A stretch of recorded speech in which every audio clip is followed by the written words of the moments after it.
টুকটাক করে আমাদের মাছ মাংস কেনা হয় না, যখনই কেনা হয় একেবারে বেশি করেই কেনা হয়। আর এই যে একদম ফ্রিজ খালি হয়ে গেছে, যে কারণে আজকে অনেকগুলো মাছই কিনে নিয়ে আসছে। আর আমি তো একদম ড্রয়ার সহ বের করে নিয়েছি, কারণ ড্রয়ারটা পরিষ্কার করে তারপরে আমি ফ্রিজটা লোড করব। আসসালামু আলাইকুম, কেমন আছেন সবাই?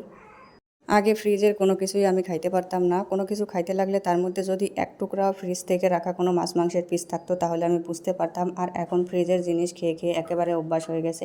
আর এই যে দেখেন ফ্রিজ একদম খালি, যে কারণে আজকে অনেক মাছ কিনে নিয়ে আসছে। আর এগুলোকে এখন ফ্রেশ করে শুধু ফ্রিজে রাখতে হবে। মাছ দুইটা ছিল অনেক বড়, যে কারণে বাজার থেকে একদম কেটেই নিয়ে আসছে। আমার শুধু ধোয়ার পালা, তো আমি এগুলোকে ধুয়ে নেব। সুন্দর করে আমি ধুয়ে নিই মাছগুলো, তারপরে ফ্রিজে রাখি। ধুয়ে পরিষ্কার করে ফ্রিজে মাছ মাংস রাখলে ফ্রিজ দুর্গন্ধ হয় না। আর যদি ওইভাবে রেখে দেন তাহলে দীর্ঘ সময় যদি কারেন্ট চলে যায়, নোংরা পানি ঝরে দেখা যায় যে ফ্রিজ দুর্গন্ধ হয়ে যায়। আর আমি ওইভাবে রাখি না কখনো। আমি যতই কাজ থাকুক না কেন একদম পরিষ্কার করে তারপর রাখি, কারণ বাচ্চা নিয়ে ঝটপট রান্না করা যায়। আর পরিষ্কার করতে গেলে পরে আবার অনেক ঝামেলা হয় আমার। আমি একদম পরিষ্কার করে রেখে দিই, যাতে বের করে দুই এক ধোয়া দিয়ে সাথে সাথেই রান্না করা যায়। আমি একদম লবণ দিয়ে ফ্রেশ করে ধুয়ে নিয়েছি মাছগুলোকে। আর তারপরে এই যে অতিরিক্ত গরমের মধ্যে এখন কি করার, কিচ্ছু করার নেই, কাজ তো করতেই হবে। এতগুলো মাছ কিনে নিয়ে আসছে কিন্তু পলিথিন কিনে আনতে ভুলে গেছে। ঘরে যতগুলো পলিথিন ছিল চিপায় চাপায় আমি সব কিছু থেকে সবগুলো পলিথিন বের করে নিয়ে আসছি। আর তারপরে টুকরো টুকরো করে কেটে নিয়েছি। এখন এইগুলোর মধ্যেই মাছগুলো রেখে আমি ফ্রিজে রাখবো। আমি কয়েক পিস করে রাখছি, মাছের চাকাগুলো অনেক বড়, তারপরে 5 পিস করেই আমি রেখে দিচ্ছি। কারণ এগুলো যদি আমি টিফিন বাটিতে ভরে রাখতে যাই তাহলে আমার ফ্রিজে আর জায়গা হবে না, কারণ আমার ফ্রিজটা একদম ডিপ না, ডিপ নর্মাল দুটোই আছে, ড্রয়ার ফ্রিজ।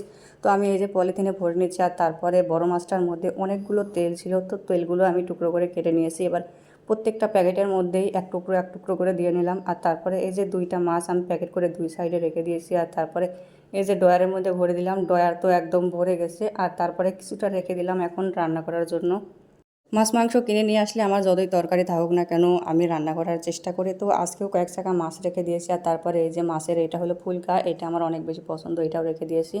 এগুলো এখন হালকা পাতলা একটু রান্না করে নেব। অন্যান্য সবজি দিয়ে তরকারি রান্না করা আছে, যে কারণে এগুলোকে আর সবজি দিয়ে রান্না করব না, এগুলো শুধু শুধুই রান্না করব। তো এই যে আমি হলুদ পেঁয়াজ মরিচ সব কিছু দিয়ে মশলা বাটা দিয়ে সুন্দর করে মাখিয়ে ভেজে নিলাম। এগুলোকে আমি ভুনা করব।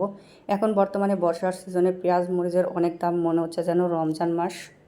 কিন্তু তারপরেও কিছু করার নেই, যে জিনিসের যেই স্বাদ ভুনা করতে গেলে পেঁয়াজ দিতেই হবে। তো আমি অনেকগুলো পেঁয়াজ কুচি করে কেটে নিয়েছি, তারপরে যেখানে মশলা কষিয়ে নিয়েছি। আর তারপরে পেঁয়াজগুলো দিয়ে দিলাম আমি। এবার এর মধ্যে আমি ঝোল দিয়ে দেবো, সমস্ত মশলা দিয়ে পেঁয়াজ দিয়ে হালকা পাতলা একটু ভেজে নিয়ে ঝোল দিয়ে, ঝোলের বলকটা চলে আসলে তারপরে আমি বড় মাছের চাকা দিয়ে এভাবে ভুনাটা করি। তো এই যে দেখেন আমি পানি দিয়ে দিয়েছি, এবার মাছগুলো দিয়ে দেবো। মাছগুলো কিন্তু আমি পরিপূর্ণ ভাজি করে নিয়েছি, ওইভাবে খাওয়া যায়। তো এই যে ফাইনালি আমার ঝটপট রান্নাটা হয়ে গেছে। রান্নাটা কেমন হয়েছে অবশ্যই জানাবেন। আর আপনারা কীভাবে রান্না করেন একটু বলবেন। তো আমার রান্নাটা আপনাদের কেমন লাগলো একটু বলে যাবেন। তো আজকে এই পর্যন্তই, সবাই ভালো থাকবেন, আল্লাহ হাফেজ।